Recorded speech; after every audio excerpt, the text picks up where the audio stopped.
Қазақтың бас ақыны, ағартушы, қазақ жазба әдебиетінің негізін қалаушы, Абай Құнанбайұлының мұрасын сақтау және оны болашақ ұрпаққа азық ету ұстаздық міндетім деп санаймын. Биыл ақынның 175 жылдық мерейтойын тойлауда. Әр азамат өз үлесін қосуда. Ақынның поэма жанрында да алатын үлесі зор. Сол мақсатта қазақ тілі мен әдебиеті пәнінің оқытушысы мен Айтқұлова Гүлнұр Нұрғалиқызы Қазақ Неміс политехникалық колледжінің көп ұлтты білімпаз студенттерін Абай поэмаларын оқуға шақырамын. Рас, бас ақынға деген құрмет біз үшін қашанда міндет. Әрі келер ұрпақты тәрбиелеудің тиімді тәсілі. Біз Қазақ Неміс политехникалық колледжінің студенттері қашанда рухани азық бола алатын Абай Құнанбаевтың Ескендір поэмасын жатқа алуды жөн санадық. Осы жұрт Ескендірді біле мекен, Македония шаһары оған мекен, Филипп патша баласы ер көңілді, мақтан сүйгіш қызғаншақ адам екен. Филипп өлді, Ескендір патша болды, жасы әлен 21-ге толды. Өз жұртты аз көрініп көршілерге көз алартып қарады онды солды. Сұмдықпен ғаскер жиып қаруланды, жақын жерге болды, аттанды. Күтінбеген көбелді қырды жойды, қанды өлтіріп қаласын тартып атты.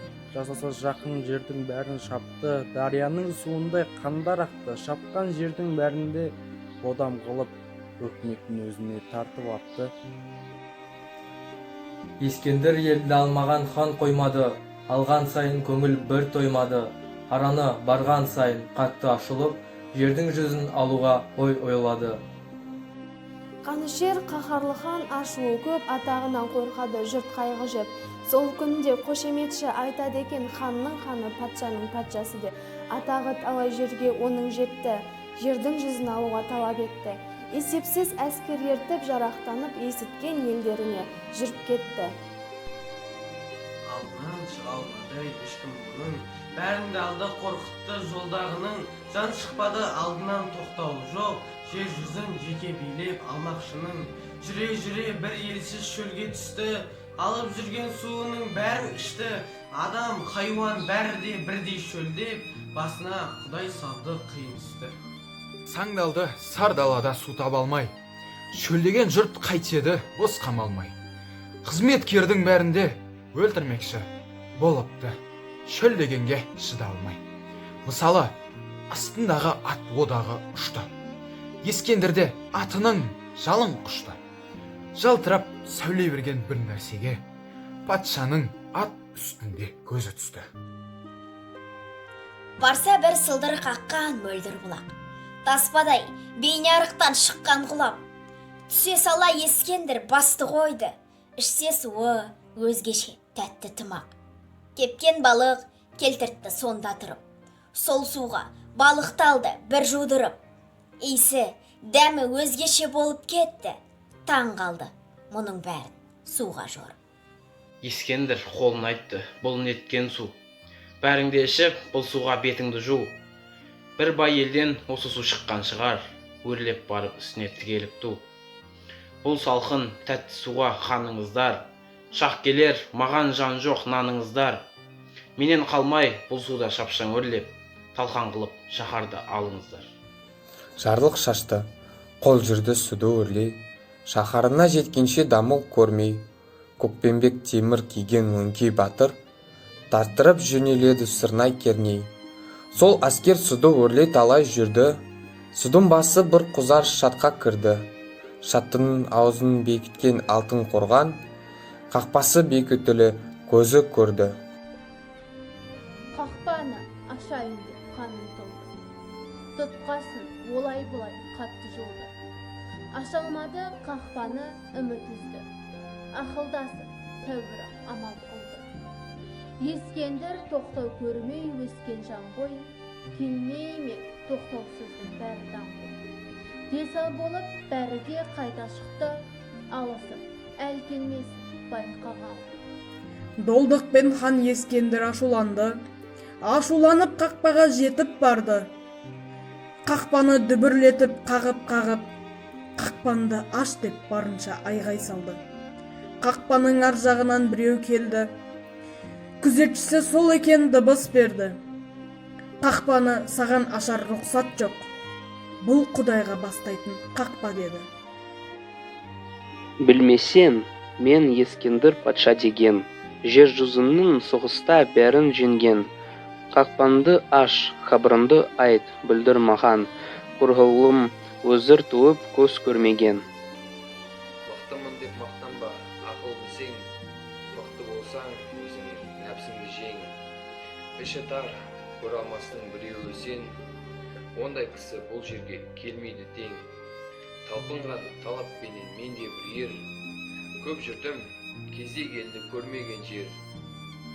Ең болмаса, халқыма көрсетейін, сый қылып, белгі болар бір нәрсе бер. Ақпадан лақтырды бір орамал, сием осы падиша, мынаны ал. Ішінде бір нәрсе бар, ақыл берер, апардағы ойланып көзіңді сал. Орамалды қуанып қолын алды, сый алдым деп халқына қайта салды. Қараса ішіндегі бір қу сүйек, бұл неткен мазағы деп аң-таң қалды. Ашуланып сыйына болды кекті, ең болмаса білмеді сый бермекті. Осы менің теңім бе деп ақырып, лақтырып жіберді сол сүйекті. Жолдасы Аристотель ақылы мол, лақтырған сүйекті алады сол. Ханға айтты, қасиет бар бұл сүйекте, көзіңе көрсетейін хабардар бол. Сол күнде Аристотель жеке дара. Ақыл сөзін тыңдамай барма шара, таразына әкелде сүйекті сал, бір жағына алтын сап өлшеп қара. Бұл сөзге Ескендір де қарай қалды. Таразыны құрдырып ортаға алды. Қанша алтынды күміспен салса дағы бір кішкентай сүйекті аудармады. Аристотель хакимге патша келді. Мына сүйек қазынаның бәрін жеңді. Бұл сүйекті басарлық нәрсе бар ма? Ақылыңмен ойланып тапшы деді. Хаким жерден топырақ алып барды. Бір ұстап сүйекке шаша салды. Ана басы сылқ етіп жерге түсіп, сүйек басы жоғарыға шығып қалды.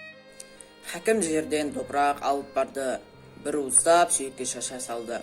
Ана басы сылқ етіп жерге түсіп, сүйек басы жоғары шығып қалды. Ескендір мұны көріп ас тұрады. Хакимді аулақ жерге шақырады. Таңқаларлық іс болды мұның өзі. Мәнісін айтып берші деп сұрады. Бұл адам көз сүйегі деді ханға. Тояма адам көзі мұнмен санға.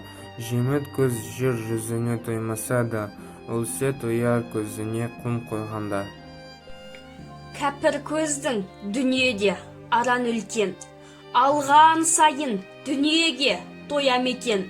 Қанша тірі жүрсе де өлген күні өзге көзбен бірдей ақ болады екен. Ашуланба, ей патшам, айтайындат. Алтын қақпа бермеді сізге рұқсат. Сый сұрадың бергені бір қу сүйек. Мұны көріп, алыңыз сізде ғибрат. Ойлап патшаның мойны түсті. Құдайым көрсетті деп бұл бір істі, бекерлік екен менің бұл ісім, қолын алып жұрттына қайта көшті. Азақ сөз айттым, бітті бұл әңгіме. Мұны бір өзге сөздің бірі деме, қарын тойса қайғырма мақтан үшін, тоймас кезін толар деп қайғы жеме. Қу өмір жолдас болмас айла көтер. Өз күлкіңе өзің қарық болма бекер, ұятыңмен арыңды малға сатып, ұятсызда иман жоқ түпке жетер. Мақтанасың біреуге мақтасын деп, шау жайымнан еш адам қақпасын деп. Сен кеткен соң артыңнан күліп қалар антұрғанынан Құдайым сақтасын деп. Ақылсыз өзін мақтап бұлжырайды, бойың өлшеп сөйлесең нен құрайды. Жақсы болсаң жарықты кім көрмейді, өз бағыңда өзіңнен кім сұрайды.